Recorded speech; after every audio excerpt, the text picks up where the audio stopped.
Bueno, apago esto así ya no se ve. En realidad, les quiero contar que esta charla que yo voy a presentar ahora partió de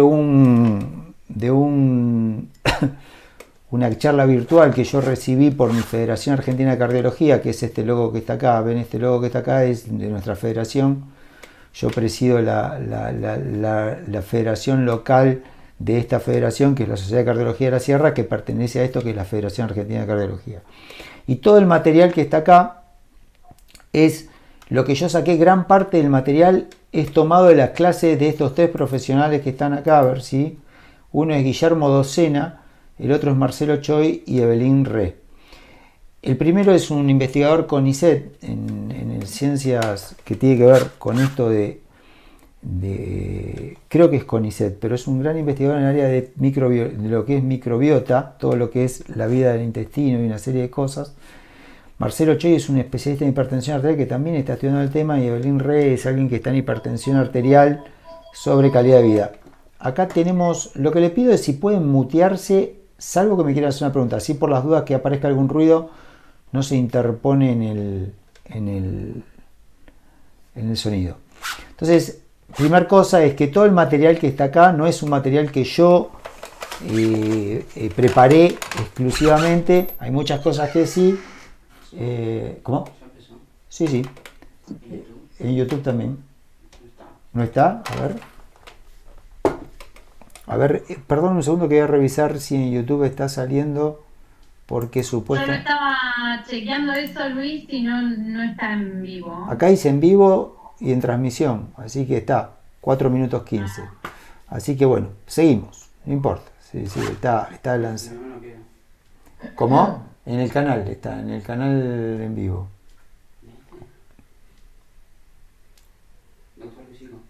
¿Sí? Bueno, no sé. Bueno, entonces, primera cosa y aclarado es que el material es de estos profesionales que dieron un excelente evento en web, y yo lo que hice es escucharlo, pensar en cómo hacer para empezar a hablarle a ustedes de un tema tan importante como este. ¿Sí? Entonces arranco. Por lo general uno está acostumbrado a imaginarse uno con uno mismo, es decir, uno se ve al espejo y parece que toda la vida que existiese en uno es esto. ¿Sí? Es uno y sí mismo. ¿Sí? Pareciera como que todo lo que de alguna manera lo rodea a uno viene por acá. A lo sumo, como máximo, uno puede asociar vida más allá de uno en nuestras parejas o tal vez en nuestros hijos y amigos, ¿sí? Pero si vamos a lo puntual, cuando vemos ahí a Ginger es así, tiene esa habilidad motora y esa altura, y eso es porque tiene un componente genético, está en sus genes. ¿Vieron la frase esa? Lo llevan los genes. Entonces, la verdad que el genoma es un gran, digamos, es un gran código que permite que uno tenga una determinada altura, una determinada característica física, un determinado color de pelo, color de ojos, determinados rasgos en el cuerpo, que le permite tener estas facilidades para bailar tap, o de alguna manera, claramente este hombre está entrenado, no es que esto le nació en los genes, pero sí tiene condiciones biológicas para hacer eso. Y todo eso tiene una gran codificación en esa hélice que está ahí, que es el software que lleva cada célula de sus 13 trillones de células para ser quien es. ¿Va? Entonces, si uno lo mira a Ginger y le mira la panza, ¿sí? Se va a encontrar que adentro de la panza, ¿sí? O en esta radiografía simbólica de Ginger que está ahí, tiene intestino, tiene pulmones, tiene estómago, y adentro de todo eso, créanme que hay mucho más que la vida de él. Es decir, acá adentro de su cuerpo, en todas sus mucosas, en la piel, en el intestino, en el estómago, boca, nariz, en sus orejas, en sus manos, en sus genitales, hay claramente una vida más allá de su vida. Es decir, que él lo que ve todas las mañanas como una vida única, cuando se mira en el espejo y se imagina todo su mundo alrededor de él es él y su circunstancia, como decía Ortega Gasset. Sí, que es una manera de decir que adentro de él estaba lleno de un montón de bichos, un montón de bacterias, de hongos, de virus, ¿sí? que están en convivencia con él en todas las partes de su organismo. Y acá tienen una forma de ver cómo esas cosas producen sustancias que afectan a sus órganos. En este caso sería su intestino. Acá los tienen, miren. Ahora, en sus genes, ¿sí? Podemos decir que están los de él, pero en sus panzas están los genes de todos estos bichos, que si uno lo compara, miren esto. Si ponemos todos los genes de Ginger, ¿sí? Y Fred Astaire, si ponemos los dos, y los metemos a todos juntitos y aplastamos todo su genoma, lo podríamos meter acá en esta pelotita de ping-pong que tienen acá, ¿sí? Que esto seríamos nosotros. Ahí estaría, en este tamaño de pelotita de ping-pong, estaría nuestro genoma metido todo compactado. Lo que son 13 trillones más o menos de células estaría compactado ahí. Pero cuando compactamos el material informativo, la genética, el software, de todos los bichos que viven adentro nuestro, fíjense lo que tenemos. Pedazo de composición. Es decir, hay mucha más información genética en todos los bichos que viven adentro nuestro, ¿sí? Que en todo lo que nosotros tenemos como propio, que es nuestra propia carne, nuestros propios tejidos. Es decir, que verdaderamente nosotros no estamos viviendo una vida en formato independiente, estamos en convivencia con gran cantidad de bichos, ¿sí? Y estos bichos ustedes los habrán escuchado nombrar en el intestino como flora intestinal. Más de alguna vez habrán pensado, si alguna vez tomaron un antibiótico que les dio diarrea, lo primero que escucharon que le dijeron fue: te barrió la flora, ¿sí? Ahora esa palabra de flora la conocemos como microbiota. La microbiota, y esto lo van a escuchar en los términos que lo van a escuchar en los diarios, en las revistas, y van a escucharlo ahora que lo escucharon conmigo, lo van a ver en mucha más gente, es decir, en muchos más lugares, más notas, porque cada vez se habla más de esto. Son toda la comunidad de microorganismos vivos que están presentes en nuestro organismo. También está toda la genética de ellos, que es lo que les decía que era un medicine ball gigante, mucho más que la cantidad, y es lo que se llama microbioma. Por las dudas que me escuchen nombrar estas palabras, pero cuando yo no voy a hablar casi de flora intestinal, sino voy a hablar de microbiota. ¿Por qué? Porque microbiota es, de alguna manera, todos esos bichitos que conviven con nosotros y están en armonía con nosotros, ¿sí? Están en un sano parasitismo o no, vamos a ver, ¿sí? Conviviendo con nuestros tejidos. Ahí la tienen, miren. Así sería un intestino nuestro, más o menos, todo el tiempo conviviendo nuestro propio intestino con nuestros propios bichos, ¿sí? Todos ahí, chiquititos ahí adentro, pero todos produciendo sustancias y todos produciendo elementos que afectan a nuestro intestino, y nuestro intestino aprendió a defenderse desde los primeros días de vida. Una vez que comemos un sólido, ahí cambia nuestra microbiota y empieza a variar para siempre. No a cambiar definitivamente, a variar para siempre. Y esto es importante porque nosotros atacamos a esos bichitos nos atacan a nosotros, pero en un momento entran en un equilibrio. Y ese equilibrio va a ser fundamental para todo lo que vamos a hablar ahora en adelante. Uy, ¿qué pacho? Hice lío. Volvemos. Ahí vamos. Volvemos. ¿Están viendo de nuevo la pantalla y los bichitos? Sí, ¿no? Va. Solo Cari, abrí el micrófono y contestame si se está viendo bien en este momento la inmunidad. Sí. Perfecto. Sí, Seguimos para adelante. Seguimos para adelante. Yo les conté el otro día cuando hablamos de COVID que había todo un mecanismo cómo nos defendíamos ante el COVID. Y esto que voy a usar para COVID, entiéndanme que sirve para toda la cosa que entre en nuestro cuerpo, disrumpa nuestra piel lastimándonos, bichito que entre por algún lado o quiera convivir con nosotros. Entre ellos, todos los que les mostré recién. Pero esto es importante recordar, cuando el bichito este llamado COVID decide entrar a nuestro cuerpo, ¿sí? Nosotros le ponemos un stop con la mano, le decimos no. También le ponemos stop con nuestra piel, también le ponemos stop con nuestros barbijos. Pero sin embargo pueden entrar.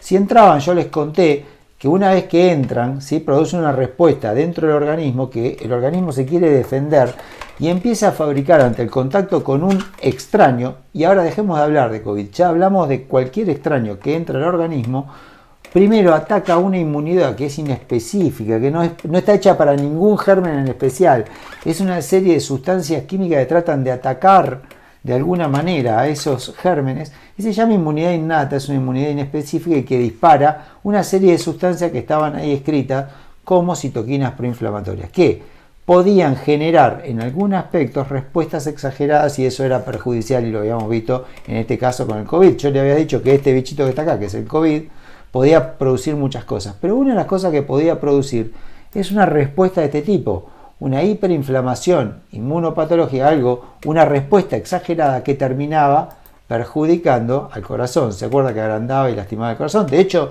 yo les conté que una de las sorpresas que tuvimos en este último tiempo es que tuvimos muchos pacientes que entraron por patologías tipo infarto y que cuando los hisopamos, ¿qué pasó? Nos dieron positivo. Es decir, que nos encontramos de alguna manera con la respuesta cruzada entre inflamación y un órgano a distancia llamado corazón.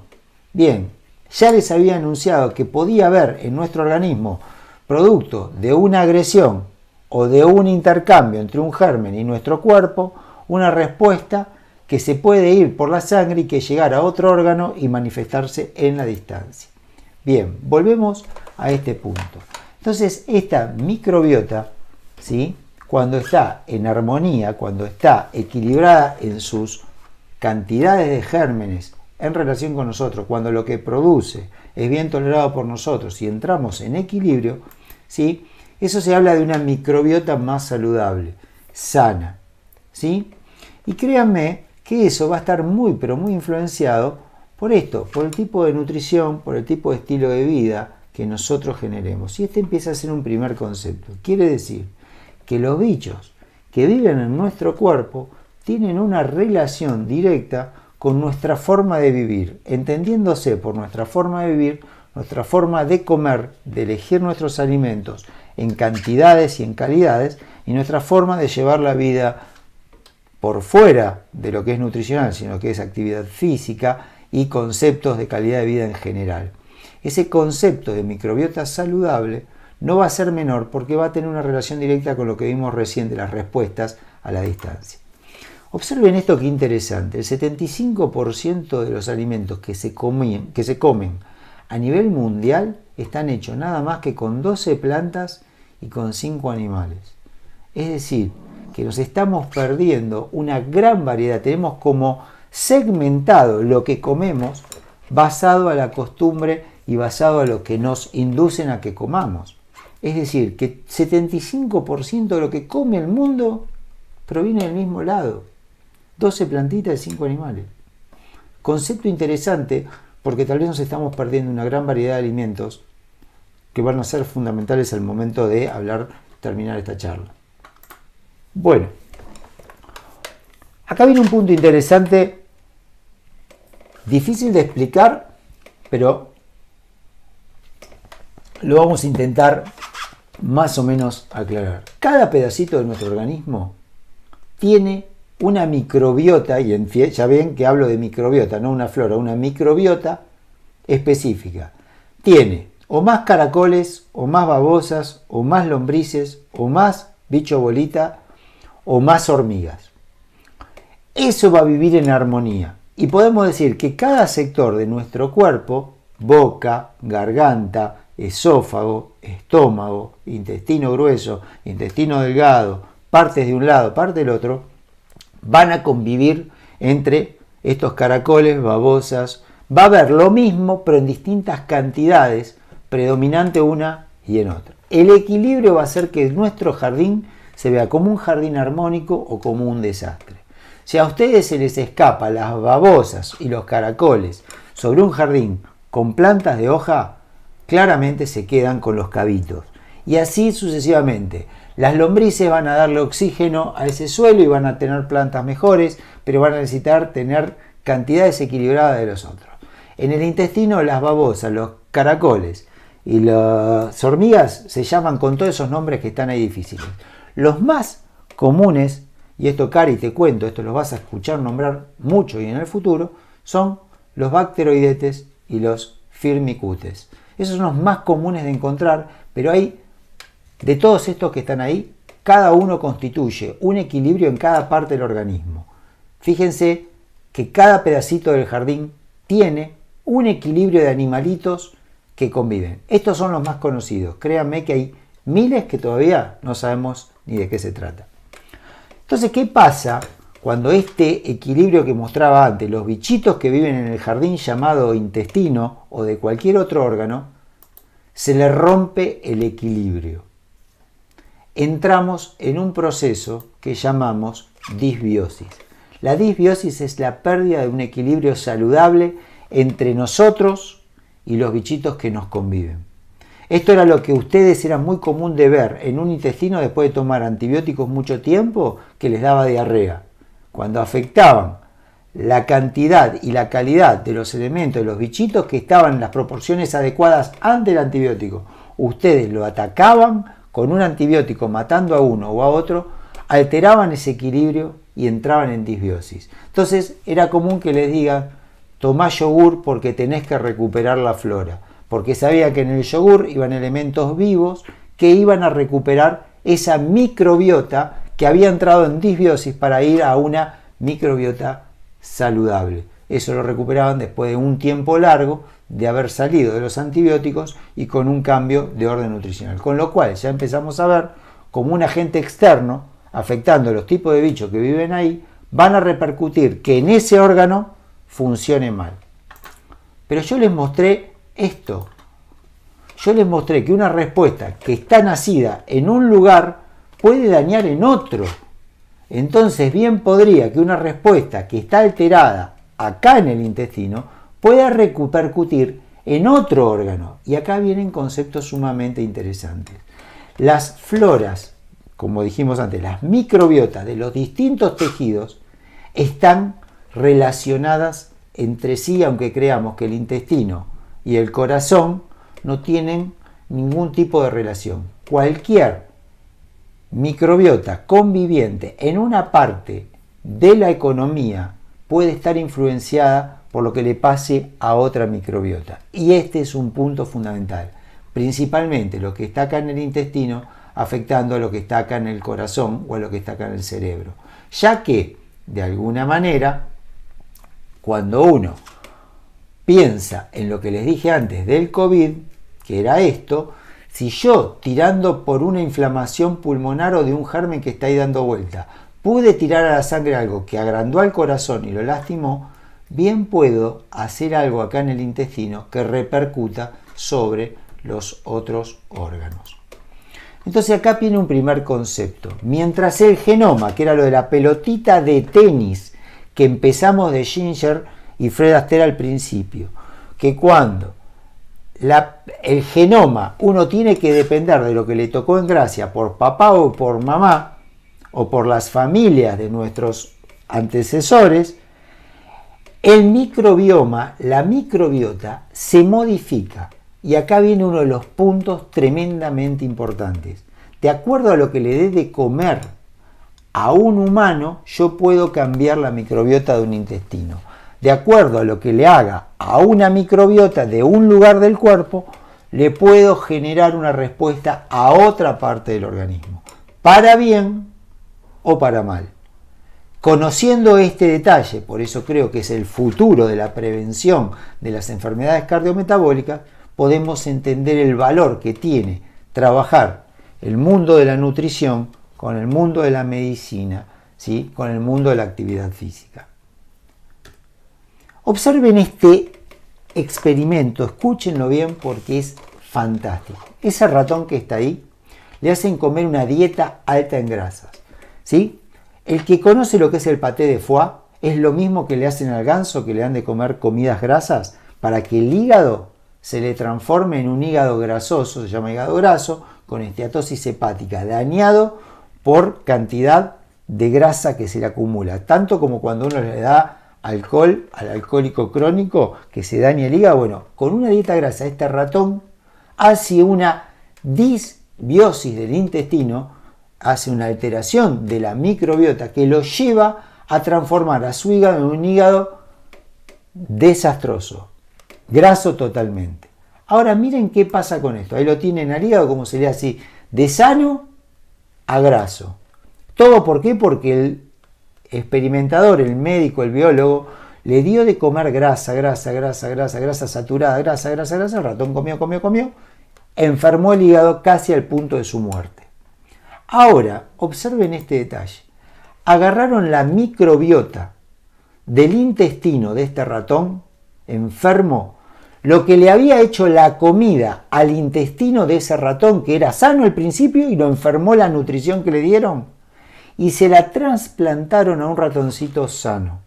Es decir, los bichos que estaban en el intestino del ratón enfermo por nosotros, se lo pusieron a un ratoncito sano. ¿Y qué pasó? Al poco tiempo ese ratoncito sano, sin haber comido nada de grasa, se transformó en un hígado graso como el del ratón que había comido grasa. La pregunta es, ¿qué es lo que dañó al hígado del primer ratón? ¿La grasa que comió o la consecuencia que le hizo en el intestino a los bichos que viven en el intestino, que termina por alguna orden parecida a la que le mostré antes en el COVID y a la distancia, dañando el hígado? Esa es la respuesta. Entonces acá viene un punto interesante.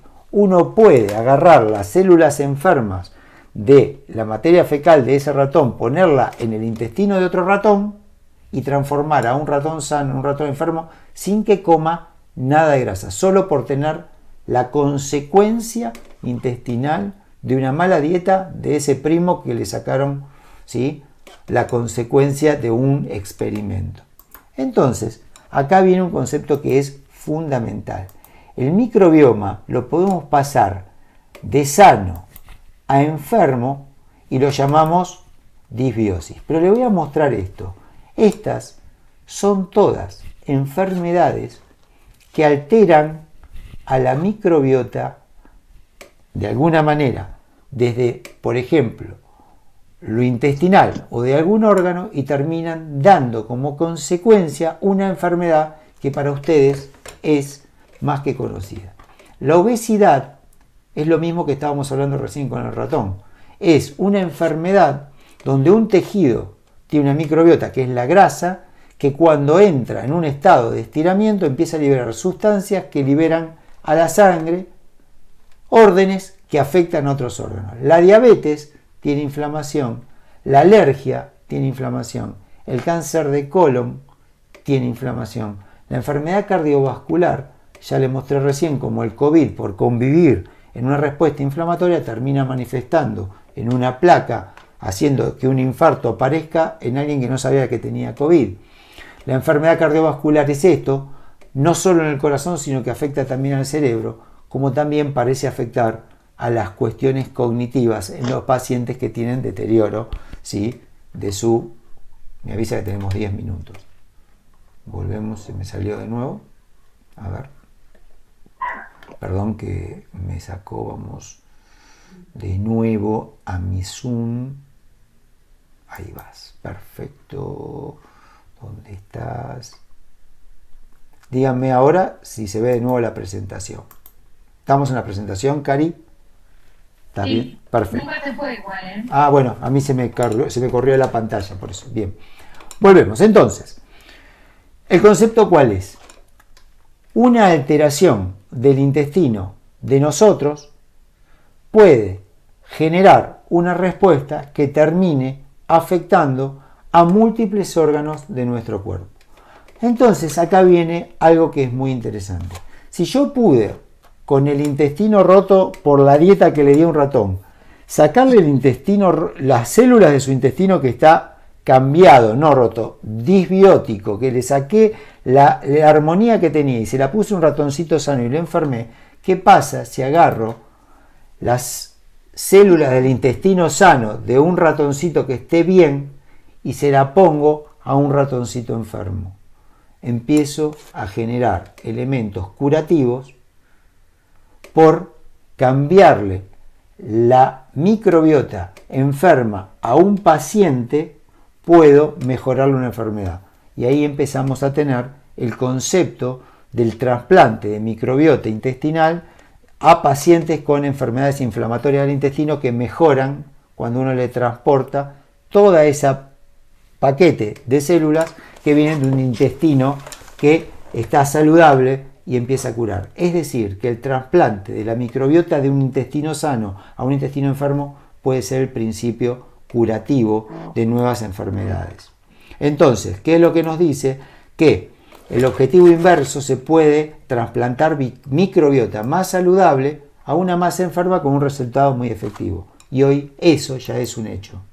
Entonces la pregunta es, trasplantar microbiota hoy en Argentina es algo que no sé si se está haciendo, creo que no, pero creo que es el futuro que se viene. Esta es la médica que le había contado, que le tomé la foto de su pantalla, y observen lo siguiente. Hoy lo que sí podemos saber es que con una influencia nutricional y de sedentarismo, como es este señor que está acá mirando la tele, los azúcares simples, grasas saturadas, bebidas de tipo gaseosa, cola con las que sean es decir, hidrocarbonatadas o edulcoradas, ¿sí? Alimentos procesados, vamos a transformar a nuestra microbiota en una microbiota mucho más enferma. Estoy en una charla, después te llamo. Guarda, Juana, que se escucha. Si podés silenciar el micrófono, mejor. Entonces, si comemos y llevamos nuestra nutrición hacia los vegetales, hacia cereales y legumbres, hacia las semillas, hacia la oliva y a la actividad física, es muy probable que podamos transformar nuestra microbiota en una microbiota mucho más saludable. Así y todo, hay mucho por aprender de todo esto, pero esto es lo más fácil y lo más al alcance que tenemos hoy en día. Entonces yo querría cerrar esta charla diciendo lo siguiente. Es verdad que hay muchísimo por investigar.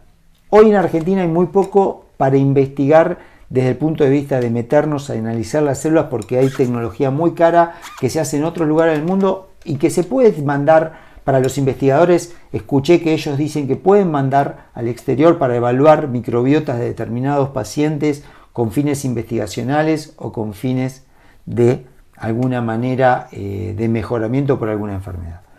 Pero si bien queda muchísimo por descubrir, quiero dejarles un mensaje que se sabe desde hace bastante tiempo. Y miren cuánto tiempo. Escuchen el mensaje y vean la época.